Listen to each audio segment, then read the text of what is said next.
सो hi guys. तो आज हम लोग लेक्चर 2 पढ़ रहे हैं और लेक्चर 2 का टॉपिक है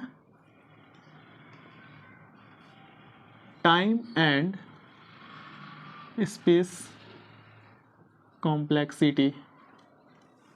तो इस लेक्चर में हम लोग टाइम और स्पेस कैसे फाइंड करना है, किसका फाइंड करना है, वो हम लोग पढ़ेंगे। तो सबसे पहले समझो कि टाइम, हम लोग टाइम और स्पेस दोनों के बारे में पढ़ेंगे और दोनों को निकालेंगे, और हालांकि दोनों का कैलकुलेशन लगभग सेम होता है। तो इसलिए अभी स्टार्टिंग में हम लोग स्पेस पे फोकस नहीं करेंगे, सिर्फ और सिर्फ टाइम पे फोकस करेंगे। तो टाइम क्या है, किसके पॉइंट ऑफ व्यू से हम लोग बात कर रहे हैं। तो अगर आप लोग ने ध्यान दिया होगा, तो अगर आप कोई ऐप चला रहे हो, ठीक है, लेट सपोज आप इंस्टाग्राम ओपन करना चाह रहे हो, तो इंस्टाग्राम जब ओपन करते हो ना, तो ये कुछ टाइम लेता है आपके। जब तुम लॉगिन करते हो, ठीक ना, एक राउंड एक बार घूम जाएगा, ठीक है, वो एक टाइम लिया। आप कुछ ओपन ही कर रहे हो, फर्स्ट टाइम जब ओपन कर रहे हो, तो ये टाइम लेता है। तो आपके प्रोग्राम को रन करने में जो टाइम ले रहा है ना, वो टाइम कैलकुलेशन जो हम लोग करेंगे, वही टाइम कॉम्प्लेक्सिटी है। समझे? ओके। तो अगर हम लोग कोडिंग के पॉइंट ऑफ व्यू से बोलें कि अगर आप देखो, प्रोग्राम हम लोग ने लिख दिया, ठीक है, प्रोग्राम हम लोगों ने लिख दिया, इस प्रोग्राम कोई समय ले रहा है तो लेने दो, इसे कैलकुलेट करके अपना टाइम क्यों बर्बाद करना। तो अब समझो हम लोग को क्यों टाइम अपना बर्बाद करना है। लेट सपोज एक प्रोग्रामर है, एक प्रोग्रामर नहीं, प्रोग्रामर तो दो है, एक प्रोग्रामर ए है, एक प्रोग्रामर बी है। ये दोनों प्रोग्रामर को एक काम दिया गया है। काम क्या दिया गया है कि उसे एक एरे दिया गया है और उसे बोला गया है कि इस एरे को शॉर्ट करना है, इस एरे को सॉर्ट करना है। तो इसने, प्रोग्रामर ए ने एक लॉजिक तैयार किया, ठीक है, और इसने भी एक लॉजिक बनाया,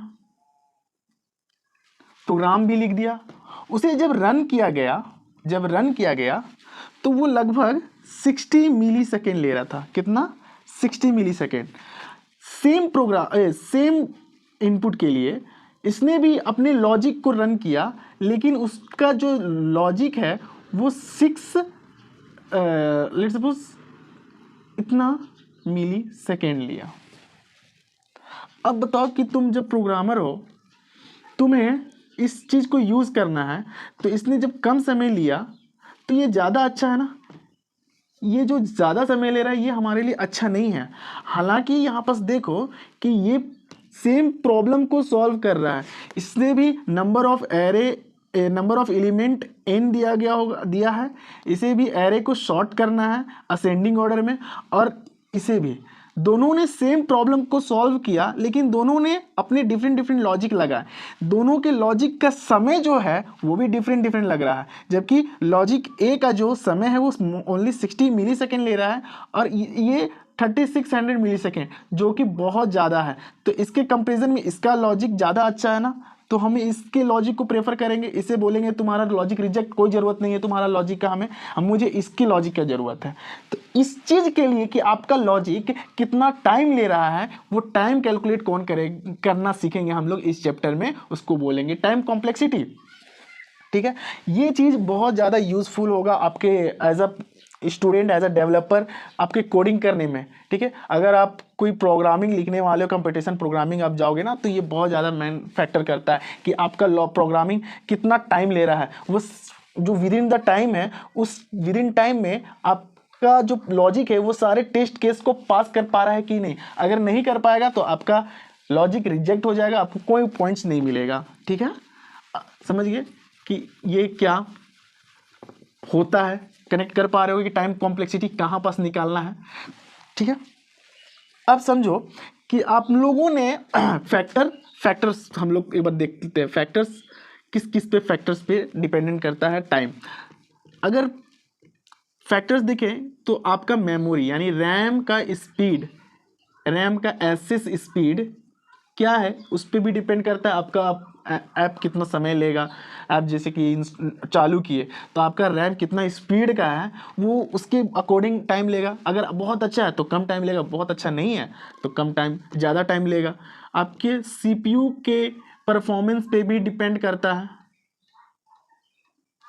ठीक है, ये सब कुछ हार्डवेयर्स हो गए, हार्डवेयर फैक्टर हो गए। लेकिन अभी जो हम लोग मेनली फोकस करेंगे जो इस चैप्टर पे, वो फोकस होगा लॉजिक पे, प्रोग्राम के पॉइंट ऑफ व्यू से,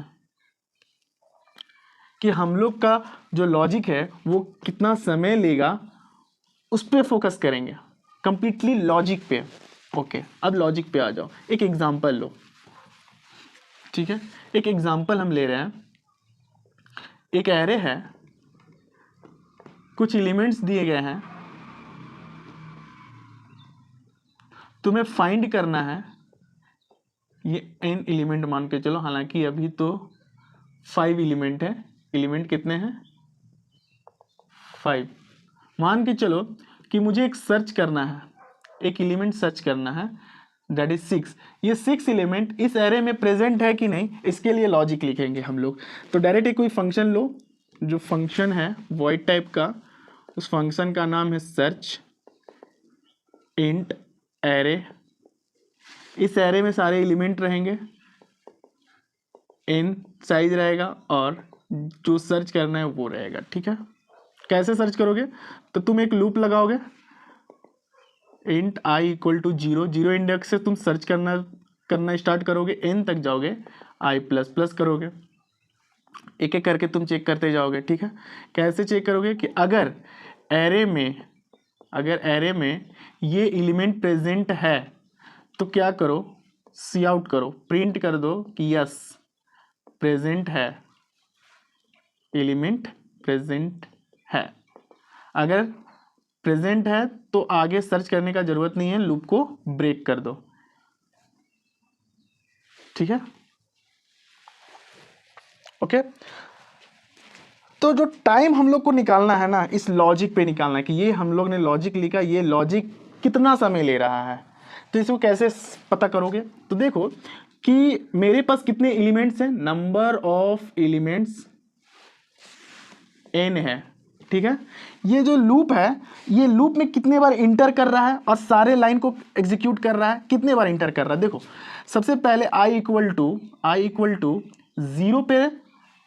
0 पे कंडीशन ट्रू हुआ, वो लूप के अंदर आया, वो देखा कि मुझे 6 को फाइंड करना है, क्या 6 ARII 2 के इक्वल है? तो नहीं है। अगर 2 के इक्वल नहीं है, ये लूप के अंदर ये कंडीशन को चेक किया, इसके अंदर नहीं जाएगा, वो फिर से ऊपर जाएगा। तो उसके बाद i इक्वल टू 1 पे सर्च करेगा तो भी उसे नहीं मिलेगा। फिर i इक्वल टू 1 पे सर्च किया, नहीं मिला, i इक्वल टू 2 पे सर्च करेगा तो भी नहीं मिलेगा, i इक्वल टू 3 पे सर्च करेगा तो उसे मिल जाएगा और वो लूप को ब्रेक कर जाएगा। ठीक है, मान के चलो कि अगर ये नहीं रहता, कोई एलिमेंट रहता 9, तो वो सर्च करते जाता आगे 3, उसके बाद फिर आगे सर्च करता, i इक्वल टू 4 के लिए सर्च करता, उसके बाद कहीं पास उसे नहीं मिलता, तो उसके बाद वो कंडीशन वो बाहर आ जाता, वो प्रिंट ही नहीं करता। तो मैंने क्या बोला कि i इक्वल टू 4 तक में हम देखें, कहीं पास नहीं मिला। ठीक है, तो मेरा लूप n एलिमेंट था, कितना एलिमेंट था? 5 एलिमेंट था। तो कितने बार लूप चला? तो 5 टाइम्स ही लूप चला। 0 से देखो 1 2 3 4 5 टाइम्स लूप चला।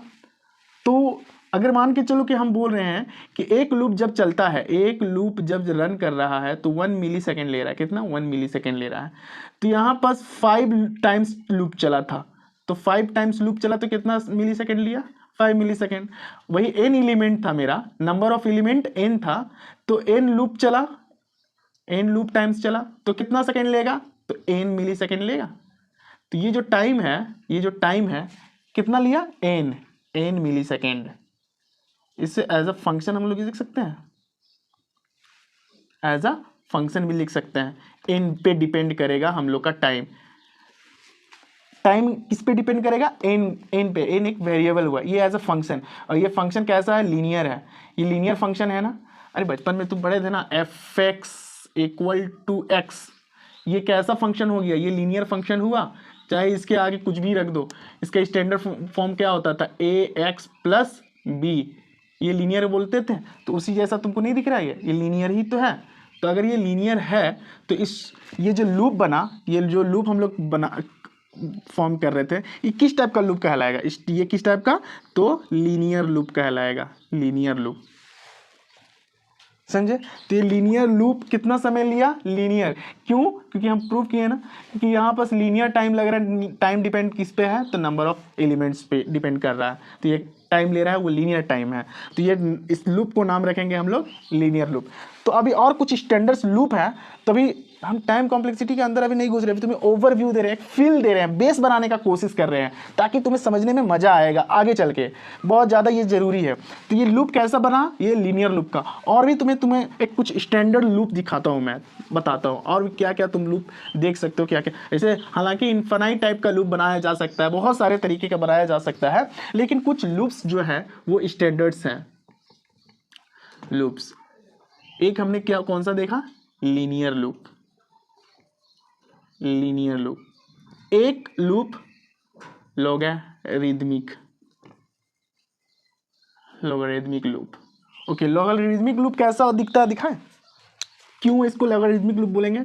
तो अगर लूप मान के चलो इंट आई, अच्छा i equal to 0, i less than n, i into equal to 2।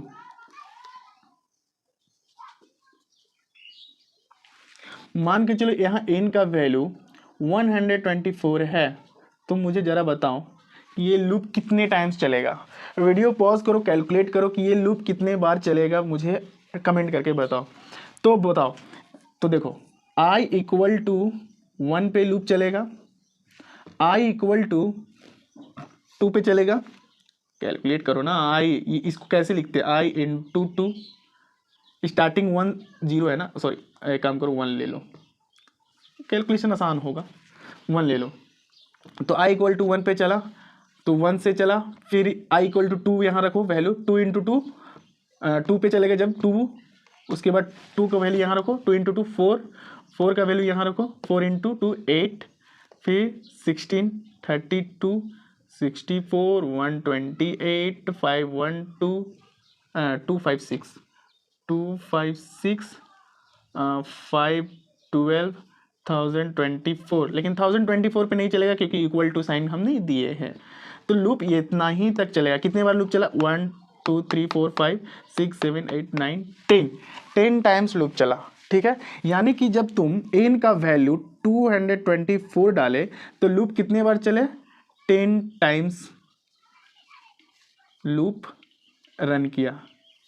Okay, अच्छा ये n का वैल्यू था, ये n का वैल्यू देखो ये कैसा तुमको दिख रहा है, इसको तुम बोल सकते हो 2 to the power 10 to the power 9, ठीक है। ये 2 क्या है, ये 2 है तुम्हारा डबल, यानी तुम्हारा लूप का स्पीड क्या है, स्पीड क्या है 2 टाइम्स है, 2 टाइम्स। जब तुम्हारा लूप का स्पीड 2 टाइम्स था तो 2 टू द पावर 10 का वैल्यू देखो 1024 आ रहा है। अगर इसको लॉग के फॉर्म में लिखने का कोशिश करो तो लॉग 1024 बेस 2 इक्वल टू 10 आता है ना। ये 10 क्या है, ये तुम्हारा 10 टाइम्स लूप चला। इसका मतलब है, इसको पढ़ो, इसका मतलब है कि अगर लॉग में n का वैल्यू हम डालें, नंबर ऑफ एलिमेंट अगर बेस 2 रहेगा तो मुझे पता चल जाएगा कि कितने बार लूप चलेगा। यानी कि अगर एक लूप 1 मिली सेकेंड लेगा तो 10 लूप कितना सेकेंड लेगा, 10 मिली सेकेंड। तो ये जो 10 आया ये टाइम तो ही रिप्रेजेंट कर रहा है ना, 10 मिली सेकेंड, 10 मिली सेकेंड, ये जो 10 है ना ये 10 मिली सेकेंड ही रिप्रेजेंट कर रहा है।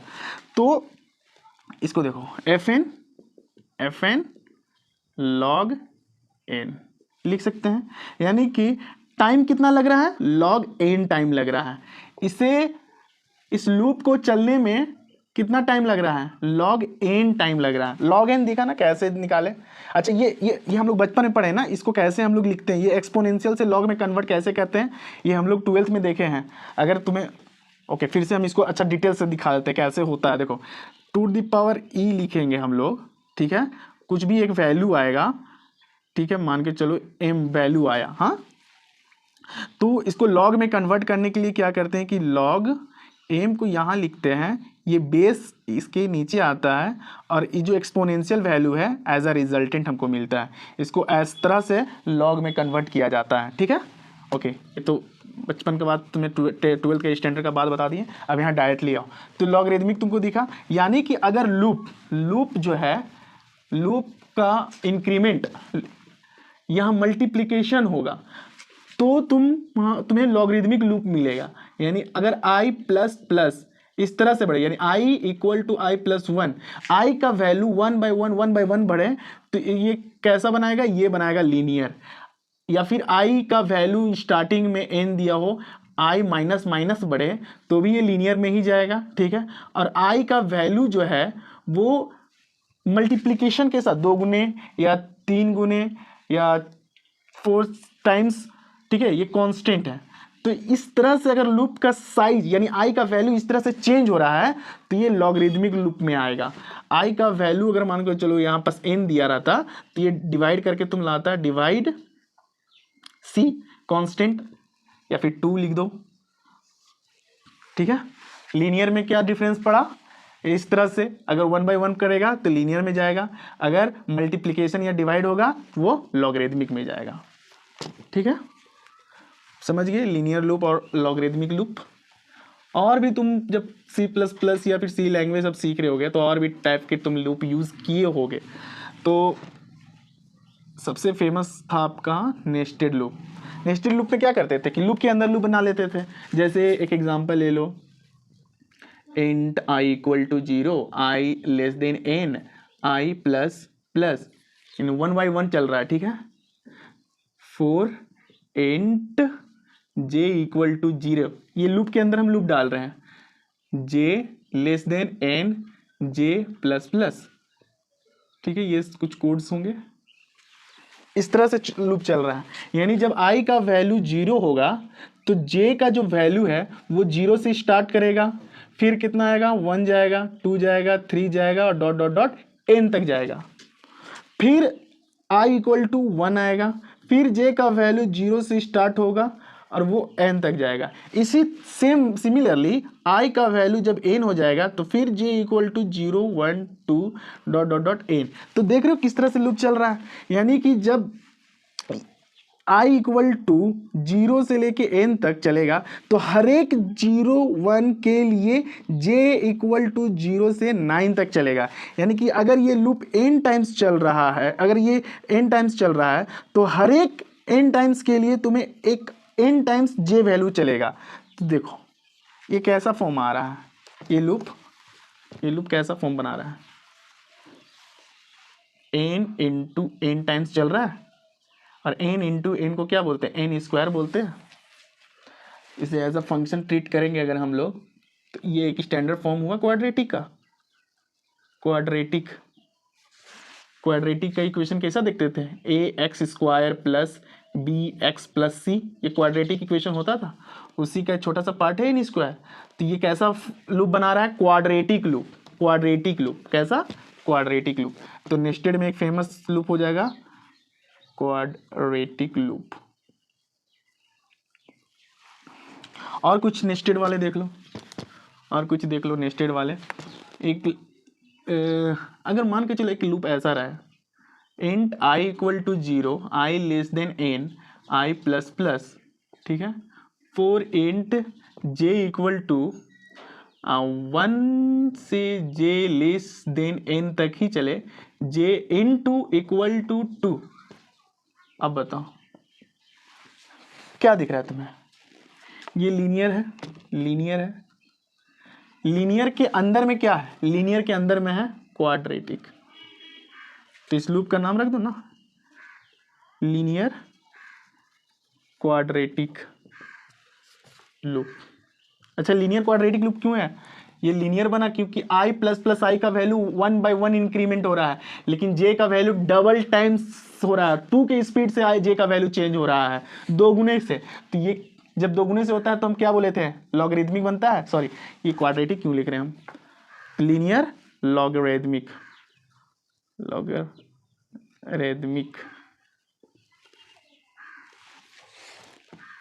ठीक है, लॉगरिदमिक। ओके, और एक और देख लो, एक डिपेंडेंट क्वाड्रेटिक। बताओ, तुम कमेंट करके बताओ डिपेंडेंट क्वाड्रेटिक लूप कैसा होना चाहिए।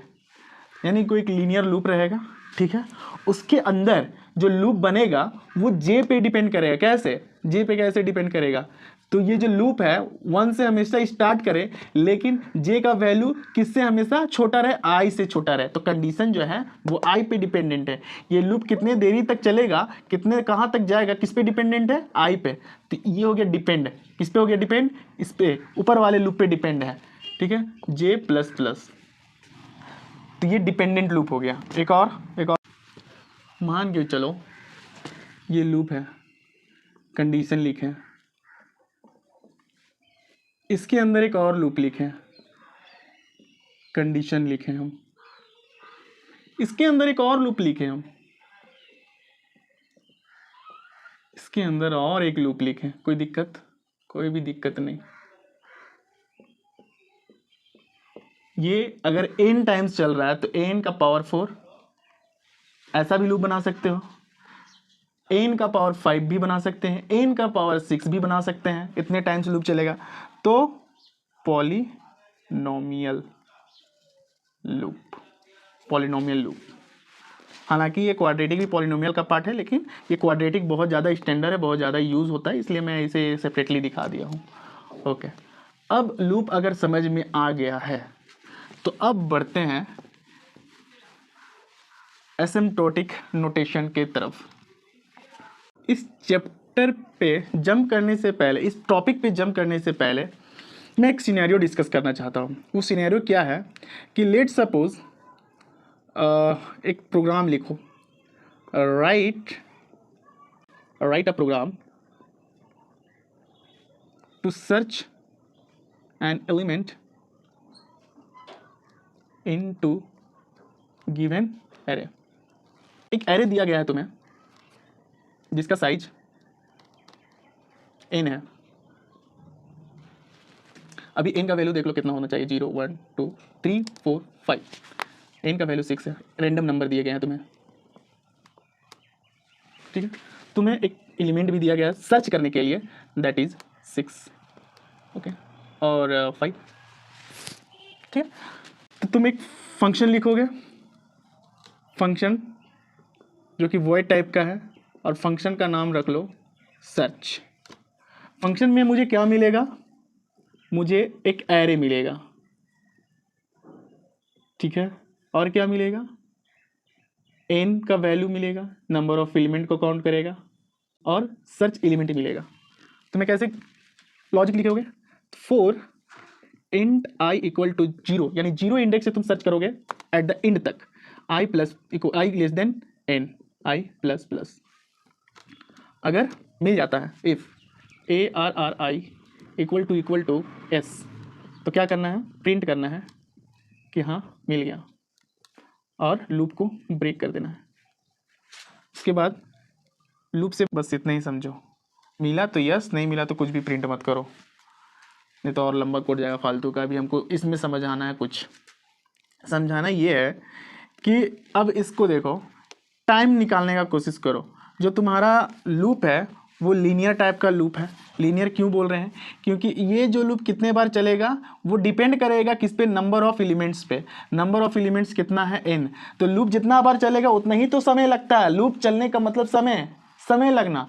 तो लूप अगर 10 बार चल रहा है तो 10 मिली सेकेंड लगेगा। हम मिली सेकेंड में जस्ट एज्यूम कर रहे हैं ये टाइम, एग्जैक्ट में इतना टाइम नहीं लगता है, ठीक है। हर लूप की जरूरी नहीं है कि वो, मतलब एक्चुअल पे हम बात कर रहे हैं कि जब तुम एक्चुअली प्रोग्राम जब रन करोगे तो जरूरी नहीं कि एक लूप में 1 मिली सेकेंड ही लगेगा। नहीं, हम बस अभी यहाँ पर समझाने के लिए एज्यूम कर रहे हैं कि ये एक बार जब लूप चलेगा तो 1 मिली सेकेंड लग रहा है, ठीक है। अब जब 2 बार चलेगा तो 2 मिली सेकेंड, जब n टाइम्स चलेगा तो n मिली सेकेंड लग रहा है। तो टाइम किस पे डिपेंड कर रहा है, नंबर ऑफ लूप पे डिपेंड कर रहा है, ठीक है, नंबर ऑफ लूप पे डिपेंड कर रहा है। तो अगर इसका टाइम देखें तो टाइम कितना लग रहा है, किस पे डिपेंड कर रहा है, नंबर ऑफ एलिमेंट पे। अगर n का एलिमेंट n है तो टाइम कितना लगेगा, n मिली सेकेंड, ठीक है। ये एक एज अ फंक्शन लिख दो। अच्छा, और एक चीज समझो, ये n लूप चल रहा है प्लस कुछ कांस्टेंट लिख देते हैं, जैसे कि इसको रन करने के लिए एक अलग से समय लगेगा, इसको रन करेगा, इसको चेक करेगा, तो कुछ कांस्टेंट टाइम लिख दो, दैट इज k। तो ये मेरा एक टाइम फंक्शन आ गया, जो कि लीनियर टाइप का है। अब मुझे इसे प्लॉट करने दो, एक ग्राफ पे प्लॉट करते हैं, ठीक है। एक ग्राफ पे प्लॉट करते हैं। ये जो एक्स एक्सिस है वो रिप्रेजेंट करेगा नंबर ऑफ एलिमेंट्स, कितना, नंबर ऑफ एलिमेंट्स। ये जो वाई एक्सिस है ये टाइम को कैलकुलेट करेगा कि अगर इतने एलिमेंट है तो कितने टाइम लगेंगे। तो वो टाइम किस पे डिपेंड करेगा, इस पे डिपेंड करेगा, जो कि लीनियर टाइप का होगा। तो एज्यूम करो कि कंपाइलिंग के लिए कुछ समय लिया होगा यहाँ तक, तो हम यहाँ से अपने लॉजिक के लिए टाइम निकाल रहे हैं जो कि एक लीनियर टाइप का है, ठीक, लीनियर टाइप का। ये हो गया फंक्शन, मोटा मोटी मुझे यही समय लगेगा। अब थोड़ा सा लॉजिक पे ध्यान दो कि अगर मान के चलो मैंने बोला क्या कि एक एलिमेंट फाइंड करो जो कि 6 है, हाँ एलिमेंट 6 एलिमेंट है, तो तुम क्या करोगे, इस यहाँ पर जाओगे, सर्च करोगे, एक बार चला नहीं मिला, फिर चला नहीं मिला, फिर चला नहीं मिला, फिर चला मिल गया। अच्छा, इस टाइम पे मुझे मिल जाएगा, यानी कि नंबर ऑफ एलिमेंट्स तो मेरे कितने हैं, नंबर ऑफ एलिमेंट्स तो सेम ही है ना, हमेशा नंबर ऑफ एलिमेंट्स 6 ही हैं, यानी एनी एलिमेंट्स हैं। अगर एनी, मान के चलो ये जो है ये एन एलिमेंट्स को रिप्रेजेंट कर रहा है, दैट इज 6। हाँ, तो इस टाइम पे कितना हमको समय लग रहा है, लगभग 1 2 3 4 बार लूप चला और मुझे मिल गया। क्या मुझे 6 बार चलाने की जरूरत पड़ी, n टाइम्स लूप चलाने की जरूरत पड़ी, नहीं, मुझे इस लूप पे भी आंसर मिल गया। ठीक है, इस लूप पे भी, इस पार्ट पे भी मुझे आंसर मिल गया। ओके, और उसे टाइम मान के चलो इतना ही सेकेंड लगा, कुछ समय लिया, इतना मिली सेकेंड लिया। अगर मान के चलो कि बाई चांस ये जो सर्च एलिमेंट है वो मुझे 8 मिल जाता, तो जैसे ही हम लूप चालू करने जाते हैं तुरंत मुझे एलिमेंट मिल गया, बाकी के लिए हम लूप चालू ही नहीं करेंगे क्योंकि लूप ब्रेक कर दे रहे हैं, जैसे ही मिलेगा हम लूप ब्रेक कर देंगे। तो इसके लिए तो मुझे बहुत कम समय लगेगा ना। यहाँ पर देखो ये टाइम मुझे तो बहुत कम लग रहा है ना इसके लिए। तो इसके लिए अगर तुम्हें टाइम कम लग रहा है तो मान के चलो कि यहाँ पर से लूप फंक्शन चला, इसको क्रॉस किया, लीनियर ही है समझो कि, ठीक है। हम कुछ और समझाना चाहते हैं इसलिए थोड़ा सा इसको कट किए हैं। हाँ, तो ये टाइम तुमको लगा,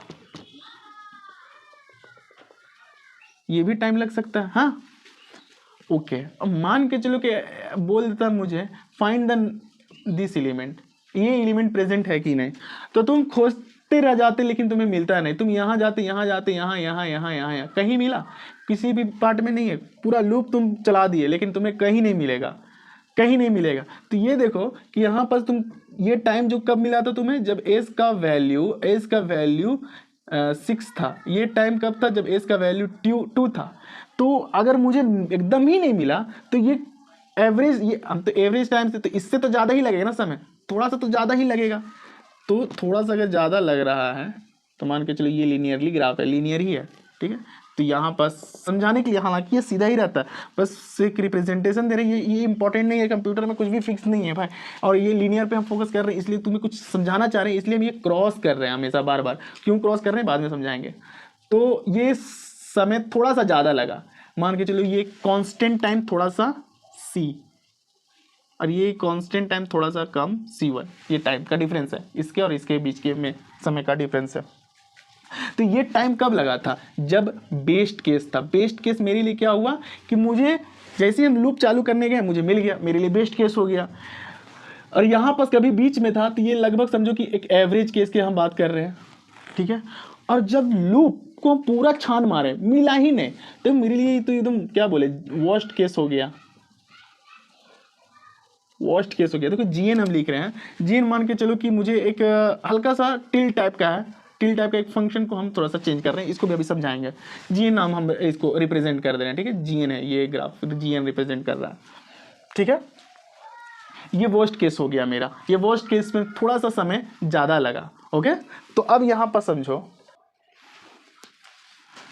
तो हम लोग यहाँ पर एक रिलेशन हमको मिल रहा है, कैसा क्या मिल रहा है, एक रिलेशन ये मिल रहा है कि जो एफ एन है इसका जो टाइम है वो छोटा है ना, छोटा है टाइम किससे, जीएन। यहाँ पर नाम हम इसलिए दिए थे कि इसको हम बता सके कि इस केस से, वर्स्ट केस से मेरा जो टाइम है एफएन का वो छोटा है, कैसे, जीएन से। ये टाइम कब छोटा है, जब ये कांस्टेंट टाइम जो है अगर बराबर मल्टीप्लाई करते हैं कांस्टेंट टाइम को तो मे भी हो सकता है ये बराबर हो जाए, लेकिन Fn जो है हमेशा Gn से छोटा रहेगा। ठीक है, आई होप इसको समझ में आया होगा कि एक मैंने प्रोग्राम लिखा, उसका एक स्टैंडर्ड फंक्शन निकालें। ठीक है, उसके बाद इस फंक्शन का ग्राफिकल रिप्रेजेंटेशन किए जिसमें तुम्हें समझाएं कि वर्स्ट केस में क्या होता है, बेस्ट केस में क्या होता है, और उसके बाद Fn और Gn के बीच में एक रिलेशनशिप बिल्ड किए। अब इस रिलेशनशिप से आगे बढ़ते हैं। अब तुम्हें समझाते हैं कि बिग ओ का क्या यहाँ पर रोल है। ठीक है, इस रिलेशन को याद रखना है। यहाँ पर जो रिलेशन लिखे थे Fn less than dot Gn। ठीक, बिग ओ क्या बोलता है, बिग ओ क्या बोलता है, इसका डिफिनेशन लिख रहे हैं। बिग ओ बोलता है इट इज रिप्रेजेंट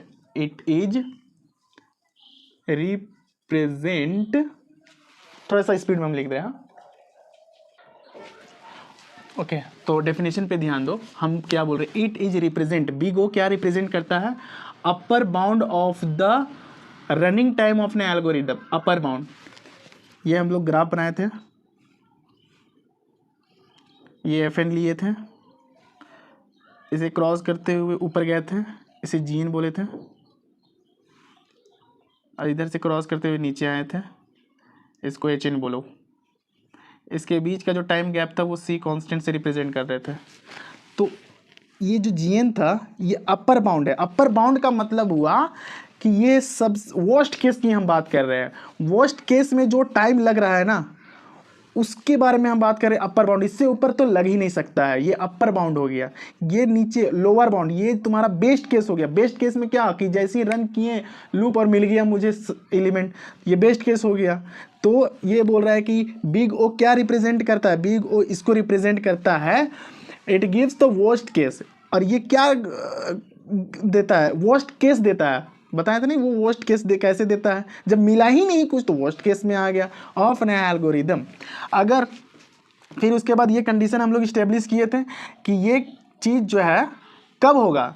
अच्छा, अगर ये तो है, अगर इस चीज़ पे अगर सी मेरा हमेशा पॉजिटिव रहे, सी जो है वो पॉजिटिव रहे, एक पॉजिटिव मतलब ग्रेटर देन 0, और एन का जो वैल्यू है एन नोट से ज़्यादा होना चाहिए। एन नोट का मतलब अब ये समझो, एन नोट किसको बोलते हैं, एन नोट इसको बोलते हैं। इसलिए हम इसको क्रॉस करके हम तुम्हें दिखा रहे थे। ठीक है, कि यहाँ पर से मान के चलिए ये समय ऊपर लेके गया, ये समय, तो एक ऐसा पॉइंट आया है, एक ऐसा ये पॉइंट आया है जहाँ पास जो टाइम है वो तीनों केस में इक्वल है। Worst case, average case, best case, सब समय इसका जो टाइम है वो एकदम इक्वल है। ये पॉइंट को कट कर रहा है। तो इस पॉइंट पे, इस टाइम पे जो नंबर ऑफ एलिमेंट लिए हैं ना, उस नंबर ऑफ एलिमेंट को एन नोट से रिप्रेजेंट करेंगे। इसका क्या मतलब हुआ, मान के चलो और एक एग्जांपल समझो कि एक सॉर्टिंग मुझे करने के लिए बोला गया था। ठीक है, तो सॉर्टिंग करने के लिए कुछ एरे दिया गया था। बेस्ट केस क्या हो सकता है, बेस्ट केस क्या हो सकता है कि समझो कि मान के चलो एक ही एलिमेंट है, हाँ एक ही एलिमेंट मुझे दिया गया था। बेस्ट केस क्या हो सकता है, बेस्ट केस में क्या हो सकता है कि ये एक एलिमेंट है, ऑलरेडी सॉर्टेड है, बेस्ट केस, ये बेस्ट केस हो गया। बेस्ट केस का समय लग गया, मान के चलो ये, मान के चलो बेस्ट केस में तुमको T1 लग रहा है। अगर मान के चलो एवरेज केस, अरे भाई एक ही एलिमेंट, तो एवरेज केस में तो यही टाइम लगेगा ना, एवरेज केस में भी तुम्हारा यही टाइम लगेगा, T1 ही लगेगा। वर्स्ट केस में क्या हो सकता है, वर्स्ट केस में अरे भाई एक ही एलिमेंट है ना, नंबर ऑफ एलिमेंट कितना है, एक ही तो है, तो वर्स्ट केस में भी तो तुम्हारा उतना ही समय लगेगा जो तीनों में लग रहा था, वर्स्ट केस में भी।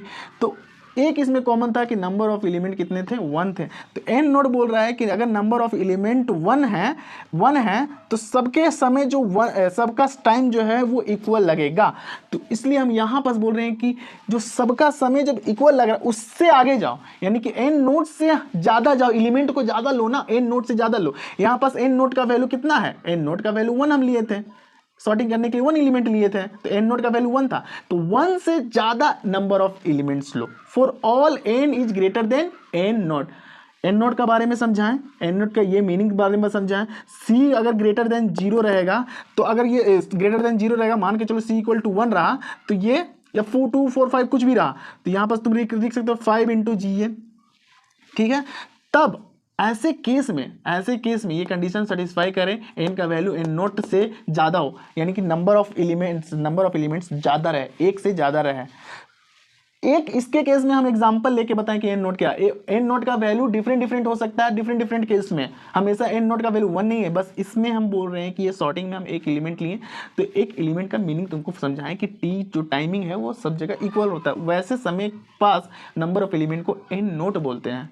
जब ऐसा ये कंडीशन सब सेटिस्फाई करेगा ना, तो एफ एन को हम लोग बिग ओ जी एन के बराबर लिख सकते हैं। Gn क्या है? Gn रिप्रेजेंट कर रहा था where Gn is asymptotic tight upper bound of for Fn। इस Fn के लिए मेरा टाइट अपर बाउंड है कि ये जो Fn हम निकाले हैं इसमें सबसे ज्यादा जो समय लगेगा वो ये Gn रिप्रेजेंट कर रहा है। ठीक है, ये हो गया big O। Okay, big O. तो हमेशा हम लोग ना वर्स्ट केस के बारे में ही ना बात करेंगे। जब मेरा प्रोग्राम कोई लॉजिक लिख रहे हैं तो वो मेरा लॉजिक वर्स्ट केस में कितना टाइम ले रहा है, कितना समय ले रहा है, वही तो हमको जाना। बेस्ट केस, एवरेज केस, वो तो किस्मत की बात है कि बेस्ट केस मिल जाएगा, एवरेज केस मिल जाएगा, वो तो किस्मत की बात है। सबसे ज़्यादा मेरा इंपॉर्टेंट बात ये है कि वर्स्ट केस में मेरा समय कितना ले रहा है। तो इसलिए बिग ओ इंपॉर्टेंट होता है। बिग ओ इंपॉर्टेंट क्यों है पता चल गया, क्योंकि ये वर्स्ट केस के बारे में टाइम हमको बताता है। ओके, अगर ये समझ में आया इतना, तो अब एक एग्जाम्पल, एक क्वेश्चन बनाओ। एक क्वेश्चन देते हैं।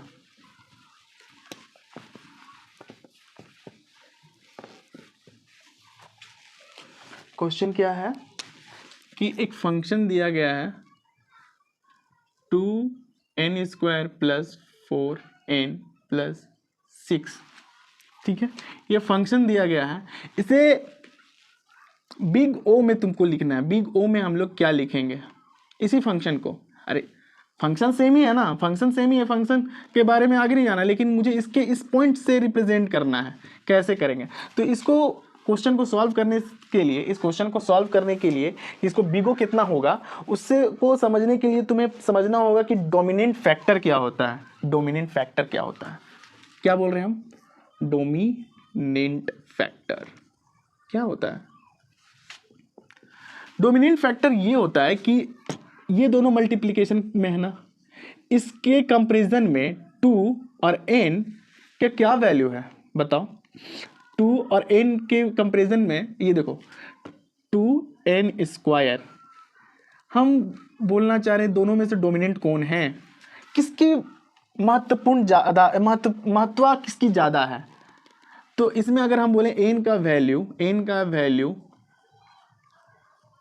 इतना ले लो और इस पे स्क्वायर करो, n/2, ये ज़्यादा है या फिर 2 ज़्यादा है? इसके सामने कुछ है ये? अब मान के चलो ये मेरे पास 1,00,000 रुपया है, ठीक है, और मेरे उस 1,00,000 रुपया में से 1 रुपया भुला गया, 1 रुपया भुला गया, तो क्या हम बोलेंगे कि मेरे पास 99,999 रुपया? नहीं ना, बोलेंगे फिर भी अभी बोलेंगे भाई मेरे पास 1,00,000 रुपया है।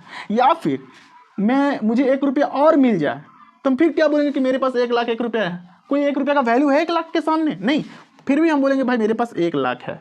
तो वही है यहाँ पास कि डोमिनेंट कौन कर रहा है, तो डोमिनेंट ये नंबर डोमिनेट कर रहा है इसके कंपैरिजन में। 2 को नेगलेक्ट करो ना, बस इसके बारे में बात करो। तो उसी तरह से बात कर रहे हैं कि जनरली हम लोग n जो है ना, n वेरिएबल है, n का वैल्यू कितना भी हो सकता है, बहुत। ये तो n का पावर का मान के चलो कि n का वैल्यू 10⁸ ले लेंगे। तो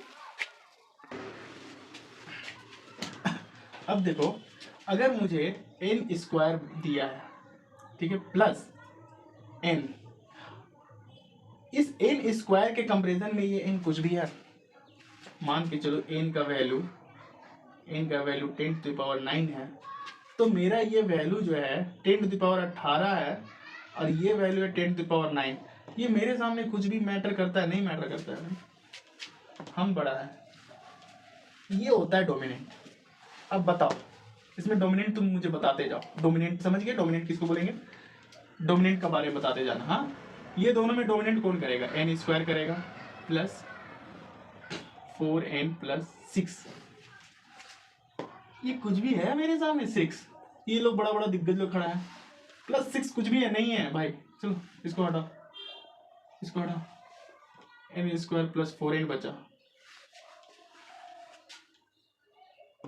इसमें डोमिनेट करके अगर देखें तो ये कांस्टेंट को तुरंत हटा देते हैं, ये रहता n रहता। ठीक है, अभी भी ये मेरे सामने कुछ भी नहीं है, ये हुआ एन स्क्वायर। इसी को बोलेंगे हम लोग, जो तुम डोमिनेट हटा हटा के जो ये डोमिनेट कर गया ना, big O n square. Big O n square एक नया तुम फंक्शन ही बना दिया। इसका नाम मान के चलो तुम जीएन दे देगा इसका नाम, तो f n equal to big O g n भी बोल सकते हो। और तुम्हें पता है कि ये कब होता है, बताए थे ना, जब c ग्रेटर देन 0 और n is greater than equal to n naught. Okay, इसकी जरूरत ही नहीं है, उतना सोचने का जरूरत ही नहीं है, बस ये समझ गया ना, बिग ओ एन स्क्वायर। ठीक, गुड। अब एक जब कोडिंग तुम करोगे ना, लॉजिक बनाओगे, तो कैसे तुमको अपना बिगो निकालना है वो समझो। क्वेश्चन, एक लूप है int i equal to 0 i less than n i into equal to 2। ठीक है, ये कोड्स है कुछ। इसका अगर फंक्शन डिफाइन करें तो इस तरह से आ रहा है। ये फोर क्या है, कुछ कांस्टेंट है। अगर इसे बिग ओ में लिखना है तो सिंपली लिखो big O log n, log n answer. ठीक है, फटाक से कुछ और एग्जांपल लिख लेते हैं। ओके, एक और कोड देखो, फंक्शन टाइप का कोड है, जो कि वॉइड फंक्शन है, वॉइड आउटपुट है, और ये बस प्रिंट कर रहा है हाय इंड एल। नेक्स्ट लाइन में और प्रिंट कर रहा है हाउ इन एल। फिर प्रिंट कर रहा है आर यू इन एल। और इसी तरह से कुछ और सी आउट के लाइंस हैं। मान के चलो तुम्हारा नाम प्रिंट कर रहा है। ठीक है, तो यहां पर कितना समय लेगा, अगर हम एक तो इनपुट है ही नहीं, ऐसा फंक्शन लिख रहे हैं हम, तो ये तुम्हारा कांस्टेंट है। ये फंक्शन कैसा है, कांस्टेंट है, 4 लाइन एग्जीक्यूट करेगा। तो कभी भी अगर कोई कांस्टेंट है, कांस्टेंट यानी कि नंबर ऑफ टाइम्स जो है वो पता चल गया है कि ये कांस्टेंट है, ये 4 है, कोई वेरिएबल में नहीं है, तो अगर तुम इसको बिग ओ में लिखोगे ना, बिग ओ में, तो हमेशा 1 लिखोगे। बिग ओ 1 यानी कि 1 जो है ये कांस्टेंट है, इसको इसके अंदर में डालें। देखो बिग ओ जी एन, ये 1 है। ठीक, अगर जी एन ये जो वैल्यू है 4 इसमें डालें तो हमेशा बिग ओ 1 आ जाएगा। समझे, बिग ओ 1। ओके, समझ गए होंगे। फटाक से कुछ स्टैंडर्ड्स हैं उसको बता देते हैं। फंक्शन ले लो, फंक्शन ले लो 4n स्क्वायर प्लस 2n।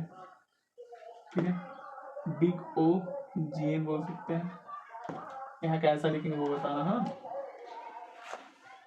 ये मान के चलो 100 है, 1 2 3 n into log n plus 4।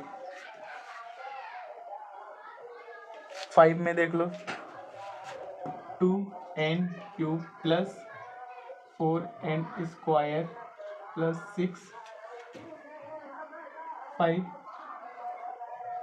n का power 4 plus log n to the power n plus n का पावर 4 प्लस लॉग n। अगर बिग ओ में लिखे हम लोग तो इसमें सबसे बड़ा डोमिनेंट कौन कर रहा है, तो एन स्क्वायर। सारे कांस्टेंट को डिलीट करो, सिर्फ डोमिनेंट फैक्टर को देखो, सबसे बड़ा पावरफुल कौन है, कौन सबसे पावरफुल एलिमेंट्स है। तो यहां पर सारे में एन स्क्वायर है, बिग ओ एन स्क्वायर होगा। ये कांस्टेंट है तो कांस्टेंट के लिए हमेशा बिग ओ 1, कोई भी नंबर रहे, 100 रहे, 90 रहे, कोई भी कांस्टेंट यहाँ नंबर रहेगा, कुछ भी रहेगा, 2000 ही क्यों ना हो, कांस्टेंट है बिग ओ एन, बिग 1 ओ ओमेगा ओ 1 बिग ओ एन। अब यहां डोमिनेंट कौन कर रहा है, एन इंटू लॉग एन, ठीक है। तो यहां पर देखो ये जो लॉग एन है वो कम है किससे, एन से। इन लोग दोनों का कंपैरिजन करोगे तो एन इंटू लॉग एन, लेकिन ये दोनों मल्टीप्लिकेशन में है ना, कैसे नेग्लेक्ट कर दोगे दोनों को, दोनों वेरिएबल में है और दोनों मल्टीप्लिकेशन में है, तो ये हमेशा एन इंटू लॉग एन ही आएगा, n into log n, n into log n. इसको देखो, इसमें से सबसे डोमिनेंट ऑब्वियसली बात है एन क्यूब कर रहा है, तो बिग ओ एन क्यूब। ये देखो, हाँ दोनों प्लस के बीच में, प्लस के साथ है ना, प्लस लाइन के साथ है, नेग्लेक्ट कर दो, बिग ओ एन का पावर 4, ये डोमिनेंट कर जाएगा क्योंकि ये टू द पावर एन है, ये एक्सपोनेंशियल है, सबसे बड़ा होता है, ये कुछ भी नहीं है उसके सामने, ये कुछ भी नहीं है, big O to the power n. क्या समझे, ओके। तो ये था बिग ओ के बारे में, ठीक है। और जब मैंने बताया था, ये मान के चलो एवरेज आया टाइम, एक कोई फंक्शन का एवरेज टाइम लिए, तो एवरेज के बारे में मैंने बोला, एवरेज क्या होता है, एवरेज जब हम लोग निकाल रहे हैं ना, तो उसको थीटा से हम लोग, थीटा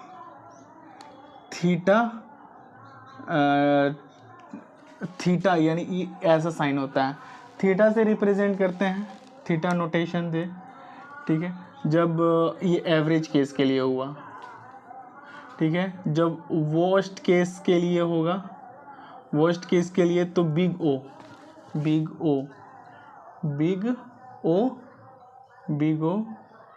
वर्स्ट के लिए, इसे याद रखना, थीटा बिग ओ, और एक होता है तुम्हारा बेस्ट केस के लिए, बेस्ट केस के लिए तुम्हारा हो जाएगा ओमेगा, इसको इस तरह से रिप्रेजेंट करते हैं, ये lower bound upper bound. Okay, so I hope सब क्लियर हो गया होगा कैसे निकालते हैं हम लोग, बिगो क्यों निकालेंगे, कैब निकालेंगे, और इसी के साथ टाइम कॉम्प्लेक्सिटी इंड होता है। और ये जो टाइम कॉम्प्लेक्सिटी है ना, तो जो भी डेटा स्ट्रक्चर हम लोग पढ़ेंगे, हर समय मैं तुम्हें बताते जाऊंगा कि इसका टाइम कॉम्प्लेक्सिटी क्या होगा, कैसे फाइंड कर रहे हैं वो भी बताऊंगा। जैसे कि सॉर्टिंग करोगे, एरे चैप्टर पढ़ेंगे, उसमें सॉर्टिंग वूटिंग सब कुछ पढ़ेंगे, सर्चिंग वर्चिंग पढ़ेंगे, तो उस समय कौन सा टाइम, कितना टाइम लग रहा है, और बिग ओ के नोटेशन में ही मैं बताऊंगा, बिग ओ के फंक्शन में, ठीक है।